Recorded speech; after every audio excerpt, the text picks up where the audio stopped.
As you wish. Is this a kissing book? Wow. True. Wow. Inconceivable. You keep using the word. I do not think it means what you think it means. Beat it, or I'll call the Brute Squad. I'm on the Brute Squad. You are the Brute Squad. No more rhymes now. I mean it. Anybody want a peanut? Yeah!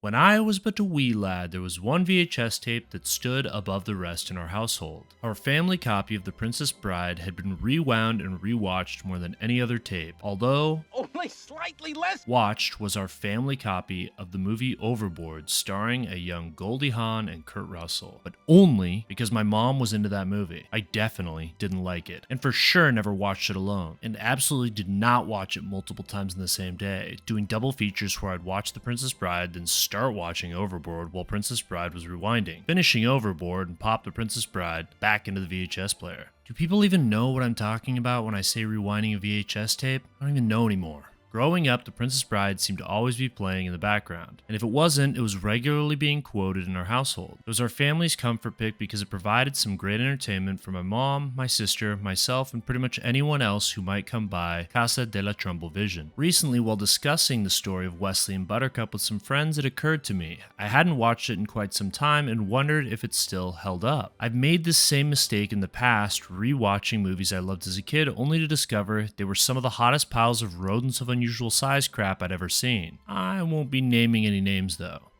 But I decided to face my fears and head in for a rewatch of the film that once was so dear to me, at the risk of ruining the nostalgia. And I have to say, my God, I am so glad I did. I should mention that I am an adult man now. You're an adult man.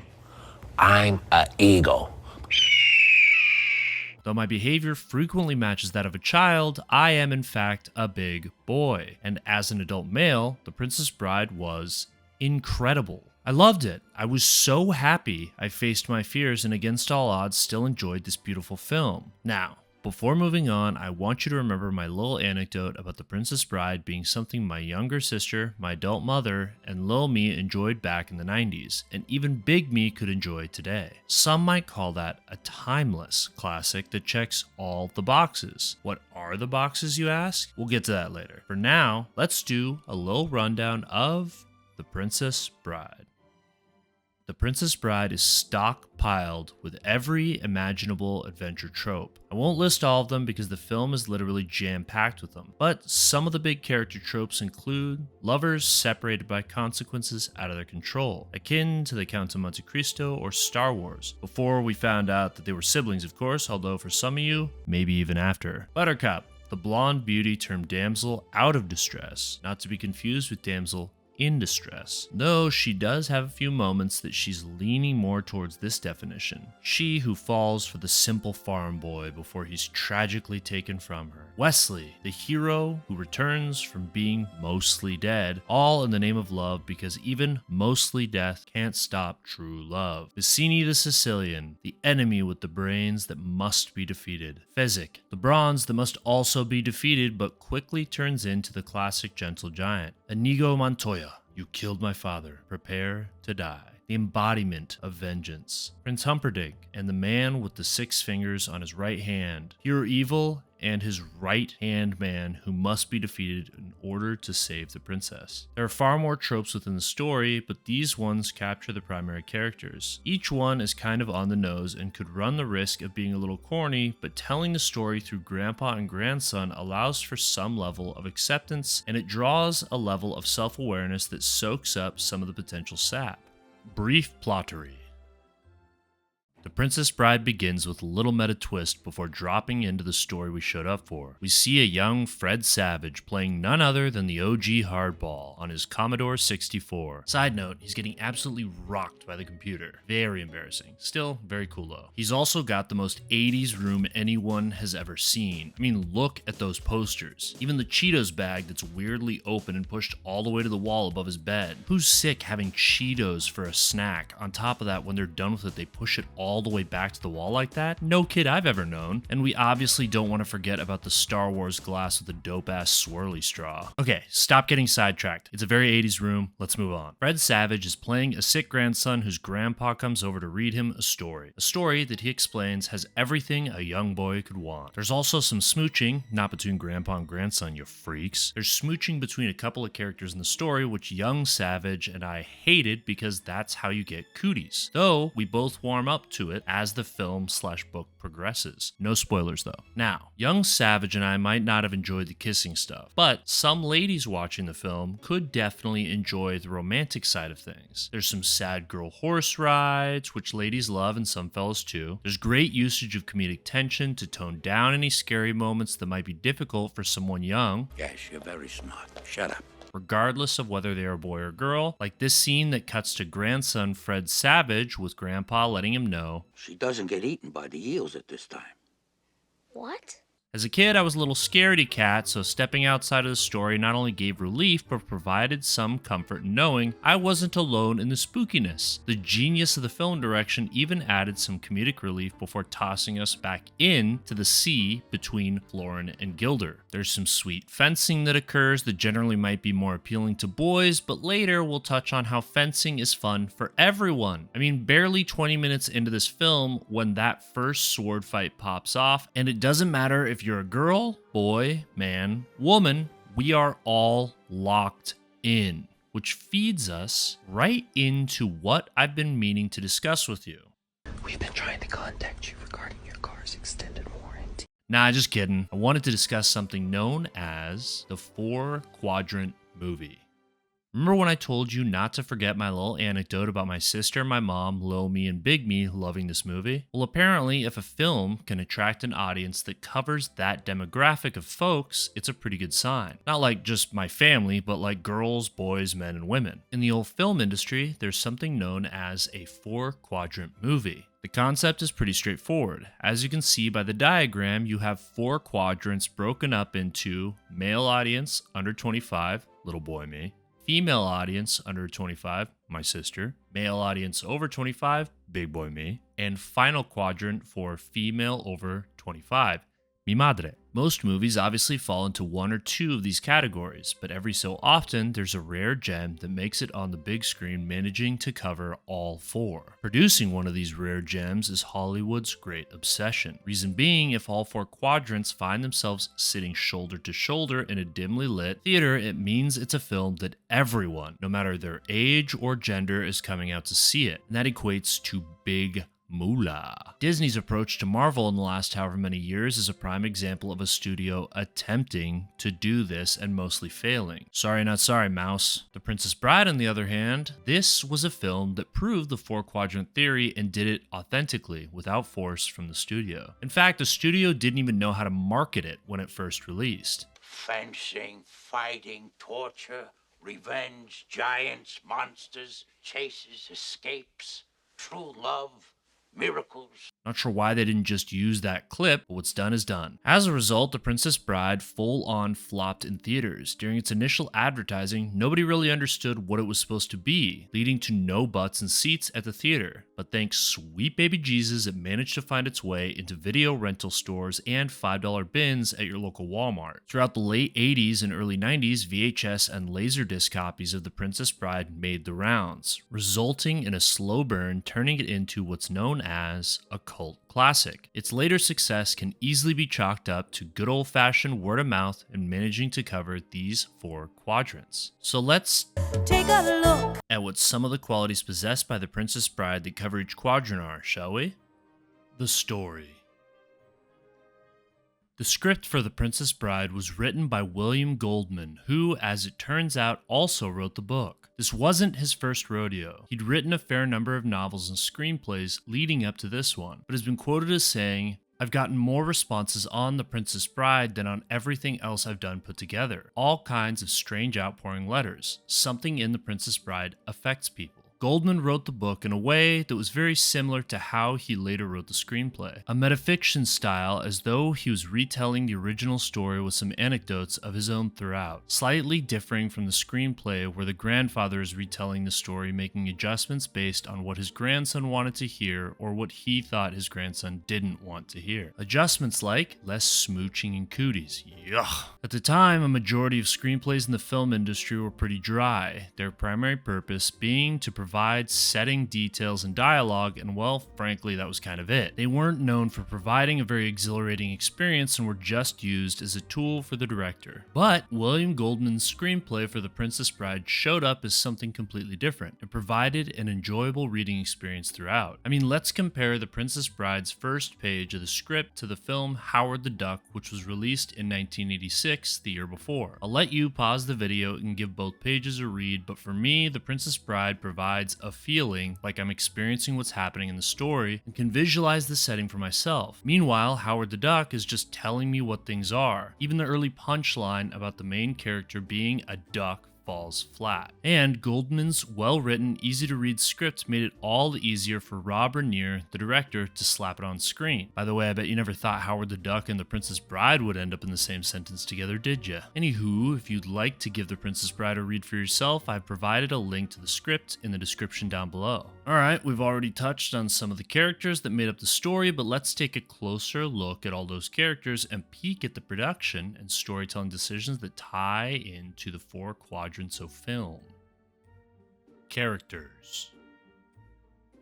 Alright, we're going to run through this section pretty quick, so feel free to pause when you need if you want to meditate on where I'm placing each character in regards to the quadrant they fit into. In fact, I encourage you to give some of your own thoughts in the comment section down below on the characters I mention, or take a swing at some of the characters I might not include. This is actually a pretty fun game you can do with this movie or any other you plan on watching in the future. And after all, aren't we all here just to have a little fun?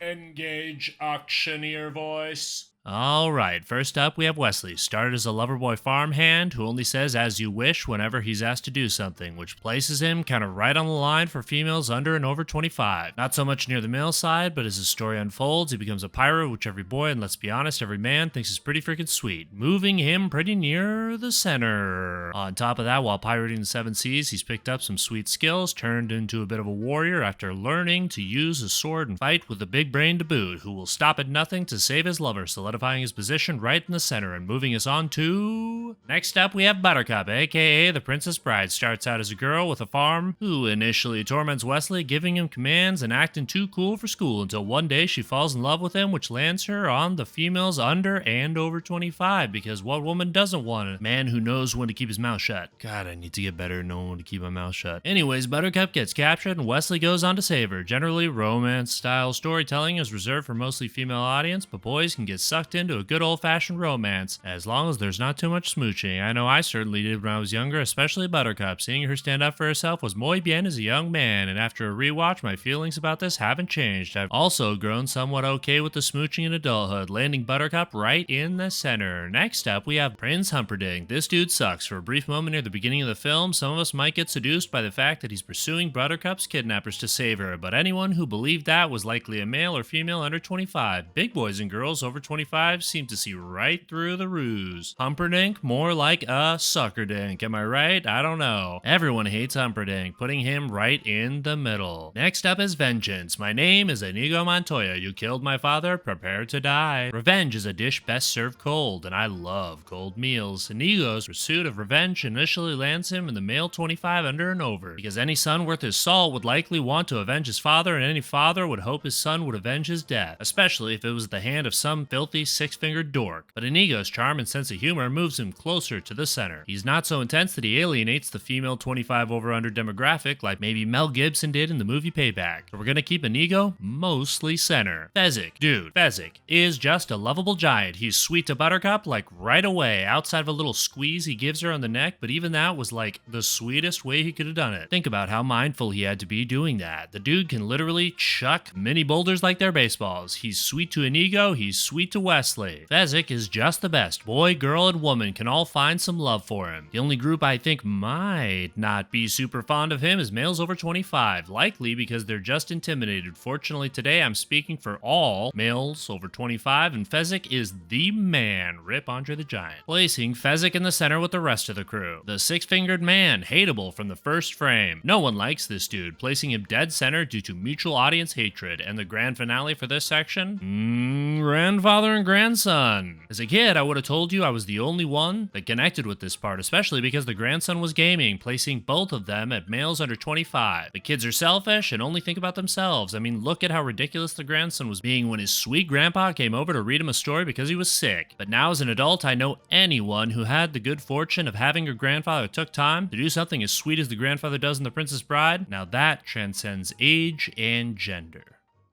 And if you were someone who wasn't as fortunate to have a grandfather like that, I hope in my heart that instead you get the opportunity one day to do that for your grandchild. As we can see, most of the characters land themselves primarily near the center. Next, let's take a look at where some of the production details land us. Production. First, let's take a look at the director Rob Reiner, who you may recognize from his role as Max Belfort in The Wolf of Wall Street. I've never been a fan of the bush, to be honest. Really? Yeah.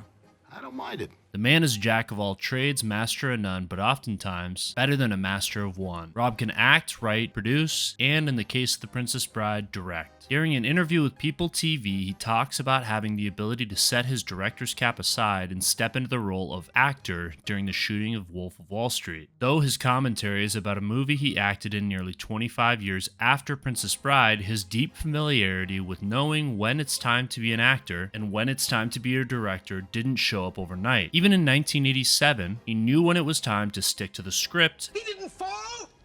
Inconceivable. You keep using the word. I don't think it means what you think it means. And when it was time to let the actors play. Much like the infamous 3 10-hour days of Billy Crystal improving as Miracle Max, resulting in so many True love is the greatest thing in the world. Except for nice MLT, mutton, lettuce, and tomato sandwich when the mutton is nice and lean. unscripted lines that were equally as memorable as the scripted ones.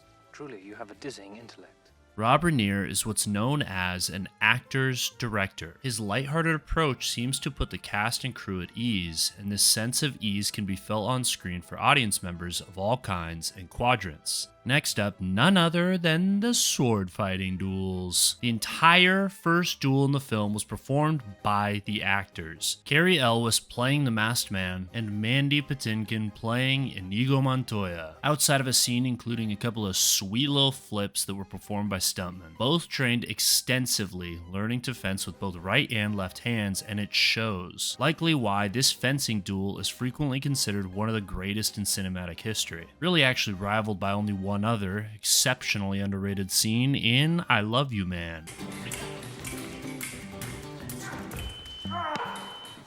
These sweet sword fights in film generally cater to a male audience. If it's a bad sword fighting scene, males under 25 usually don't notice, but when it's done well, males over 25 go nuts. But fencing in the name of love? Now that is something everyone can appreciate. Once again, moving the marker closer to the center. I mean, who doesn't want some masked man with high-level sword fighting skills coming to rescue us? I think we can all agree that is very hot. As previously discussed, author and screenwriter William Goldman innovated the way people write screenplays with this film, from being a bare-bones film document to something actually enjoyable to read. It certainly helped that Goldman was also the author of the novel version of The Princess Bride, which he'd also written in its own unique way. The book was written as though the original story was written by a fictional author named S. Morgenstern, and Goldman took it upon himself to abridge the story to include just the good parts, aka less cooties. Goldman, in the metafiction-style novel, explains that the reason he's publishing an abridged version is the original story by the fictional author Morgenstern was one that his father knew and would retell Goldman as a child. This ties in very well to the whole grandfather-grandson dynamic that we end up seeing on screen. It provides a pretty wholesome dynamic that folks of all ages and genders can appreciate.